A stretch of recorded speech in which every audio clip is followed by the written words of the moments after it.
Welcome to Manny's TV Talk, where we will talk about all of our favorite reality TV shows and news surrounding them. Grab a snack, a drink, and get comfortable because this starts now. Yo, what is up, everybody, and welcome into the building. Today, we have to talk about this Real Housewives of Atlanta finale, and my gosh, was this a finale. Okay, so this is episode 16 of season 15. So we begin by seeing a huge montage of what Drew and Ralph's relationship has been since she's been on the show. I mean, everything from Tampa to marriage counseling to kissing to the girls and all of this mess. Now, I do think that what we're about to talk about in just a few minutes should have been probably spread out. I feel like it was just so much in one episode, but it was definitely good. So the actual episode begins with short snippets of Shereé with her son and granddaughter, Kenya in Brooklyn, Kandi and Todd, and then the actual first scene is Sanya going over to Dr. Jackie for a checkup on the baby, and Marlo shows up to support her, so that was so nice to see. The nurse does the ultrasound, and then Dr. Jackie walks in, and she says to Marlo, "When you having a kid?" And Marlo says, "As soon as one of my sisters give me one of hers." And one of the things Dr. Jackie tells Sanya is that she isn't actually 6 weeks pregnant yet. She's 2 days short.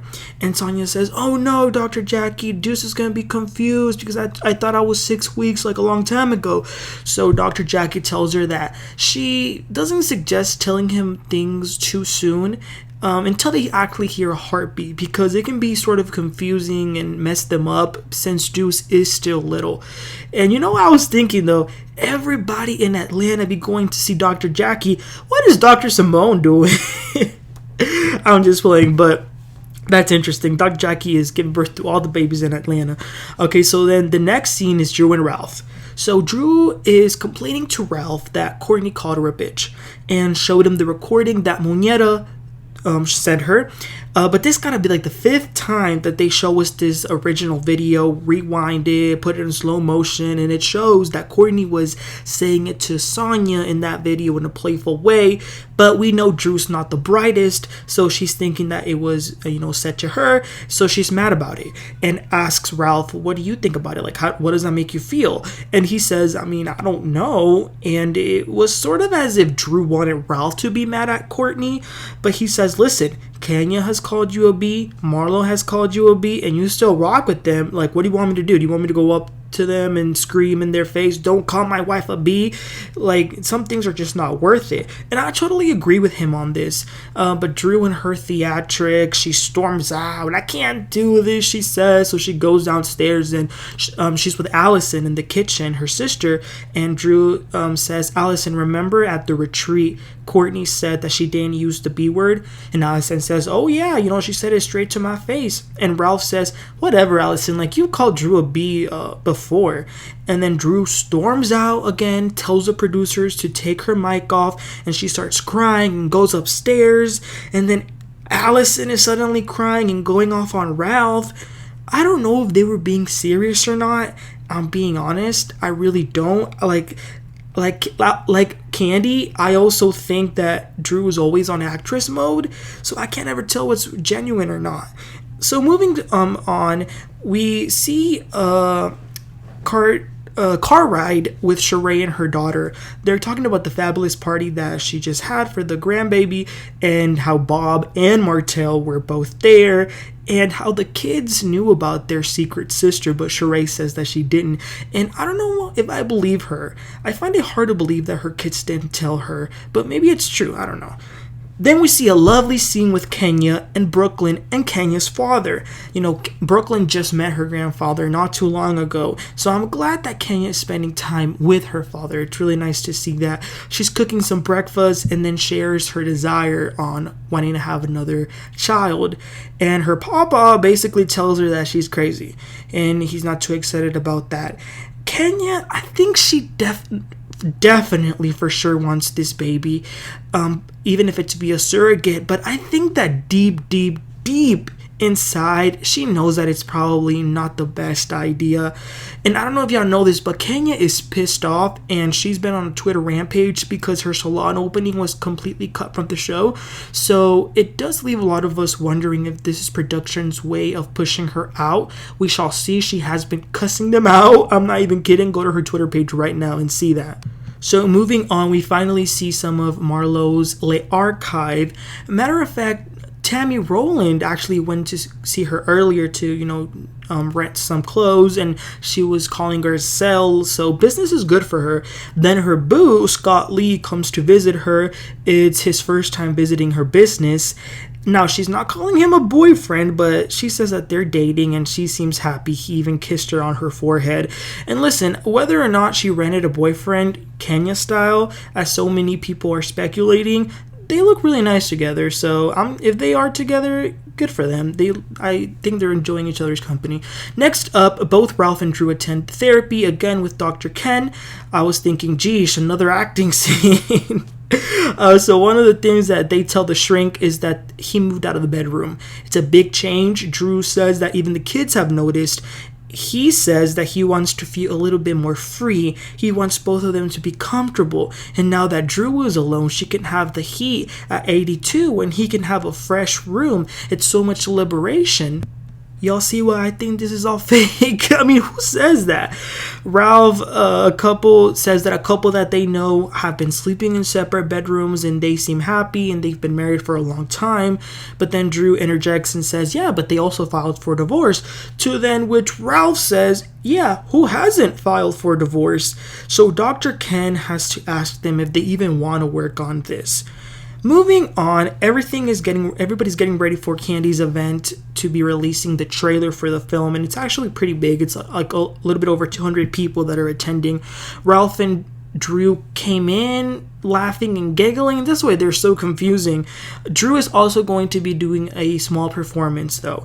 So everybody else begins to arrive. We see T.I., of course, Kandi, of course. Miss Cynthia Bailey came in with a mystery man. They even gave Mama Joyce a cute entrance. And as Drew is getting ready backstage, Ty is back there, the basketball player. And that hug that they gave each other, that definitely wasn't a friendly hug, I'll tell you that. And why was Ty even backstage to begin with? But you guys, this got a little bit weird. So back over there in the lobby or whatever you want to call it, Courtney saw Allison and she was going to go and say hi. But Allison in that moment said, Giselle style, no touching. She didn't accept no hug, no handshake, no nothing. So they go to the side to talk about it, and Allison is going off about Courtney calling Drew a B. And then Drew sees what's going on, so she joins them, and now it's becoming this big thing. I mean, let me ask you guys this. How many times have we heard these women call each other the B word? Like, is this really a thing? So yeah, Drew starts to gaslight Courtney. So at that point, Courtney says, you know what? Yeah, I called you a B. I'm sorry. She just wanted that to be over. However, this is the interesting thing. So Courtney says to Allison, have you ever called your sister a B? The same thing Ralph said. So I'm starting to think some stuff about Ralph and Miss Courtney. I don't know about that. Okay, so then Marlo and Shereé arrive. Marlo does say hi to Kandi. She gives her a nice hug. And with Kenya, it's just a wave. And then without further ado, they show the trailer. By the way, the movie is out now. It's on Peacock if y'all want to see it. I've heard great things about it, so maybe I'll catch it some other time.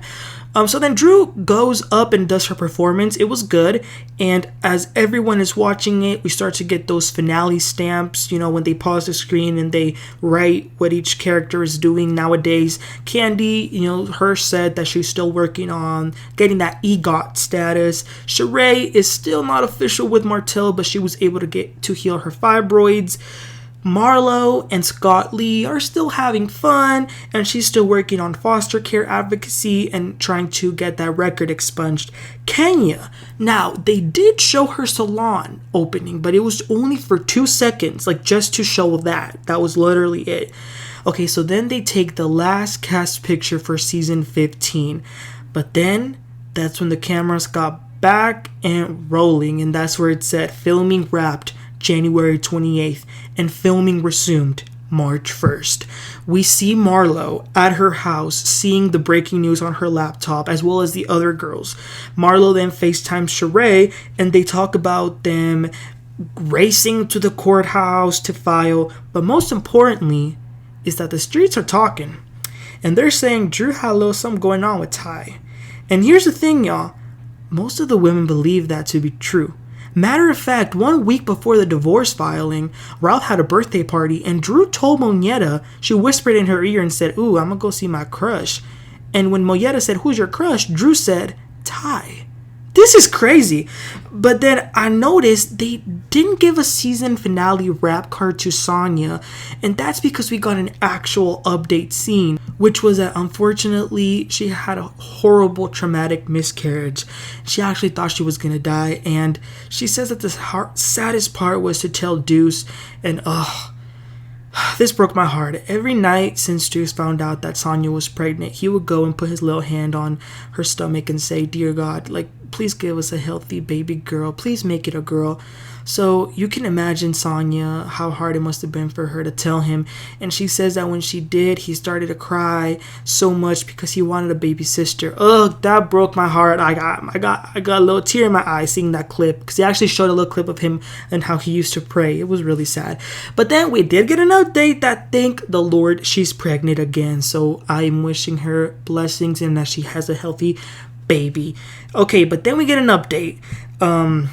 So 5 days after this divorce filing, Drew goes to film some of her final confessionals.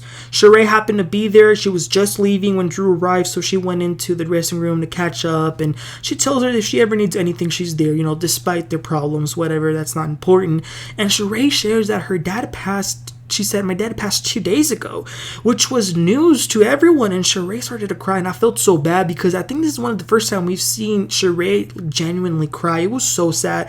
And to make things even sadder is that right now, like about a week ago, Drew's dad just passed away. This is crazy. Okay, so Ralph also went in to shoot some confessionals. They were separate, obviously. And they're both sharing their versions of the truth. They both called their lawyers and say that they can't say so much to the cameras.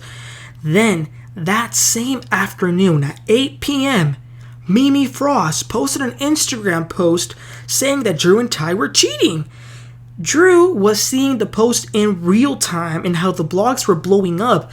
But Drew had this weird smile on her face. Y'all gotta go back and watch it. The way she was smiling about it was just weird. But you guys, wait. Oh my God. I'm telling y'all, this was way too much for the last 15 minutes of the episode. Courtney also got a final confessional where she told it all. She said that Drew is an open bisexual, and she herself has known about Ty. That Drew apparently would go and visit Ty down in Texas, and she claims she has pictures. Now, Courtney thought she was done filming those confessionals, but she's dumb. She's just her first season, she don't know about these stuff. So she still had her mic on, so she's caught in this hot mic moment saying, now I know why she wanted to rush that adoption stuff. She wanted to have that son secured and she could still be with her gay lover. You guys, when I tell y'all, I was screaming and I was shocked. I mean, wow, I was speechless. Now, Courtney is going to be on Kandi Speak on it. So everybody go over there and check that out because I'm really curious to see what she has to say. And then next week is the reunion and it looks like it's going to be super explosive. I'm really surprised that some of the women are going to be turning on Drew like Kandi.